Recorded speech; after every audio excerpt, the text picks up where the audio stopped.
I stand on stage and, hey, we have an event this Friday night. Um, we are expecting 1,000 people.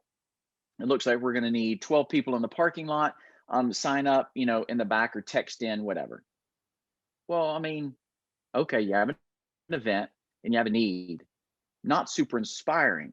But if you said differently, you said, this Friday night, we have an opportunity to host something for our city. I'm just making, literally, if you're listening, I'm making this up. But Go on for it. Friday night, we have something we're hosting for our city. And it gives us a great opportunity to, one, showcase the care that we can provide.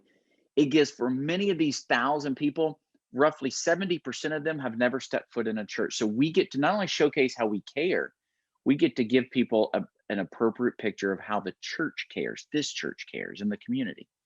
But not only that, we get to, on a basic need, we just get to see people, speak to people, acknowledge people, listen to people, remove obstacles for people, because we want to support the work that this, let's say that this partner or whoever's sponsoring the event, or maybe it is the church, is doing.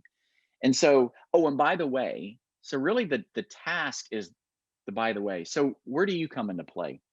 Well, maybe you'd be interested in helping us safely guide people so they can get inside our building. Well, I mean, you can say parking, but I think parking is functional.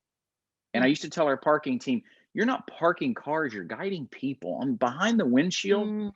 is a person that has feelings. But when you posture yourself in such a way that that is why you're there, you get to be an opportunity to care, and that changes the way people experience. And so always think about it this way: the people before the stage, so say a physical stage in a building, the people before the stage and after the stage, the bookend, they really set the temperature of the experience that people will have. And either when anything else happens on that stage, if it's good, it won't be a distraction. But if it's bad, it's a distraction. And so that parking person, you are contributing. You are setting up, and you are giving this, as Horst Schultze, Ritz Carlton says, you're giving this fond farewell when people leave. And remember, when people choose to do business with you or to volunteer with you, they do so because it feels right. It feels different. They make a lot. You say, well, they shouldn't make decisions off feeling. You can argue it till the cows come home, but more times than not, people Yeah. make decision based on feeling. That's why really the book, that's why my second book, The Comeback Effect, was affect a guest enough they want to come back. Volunteer effect, affect a volunteer enough that they too want to come back. And then you begin to head towards creating a culture that, people want to come back to.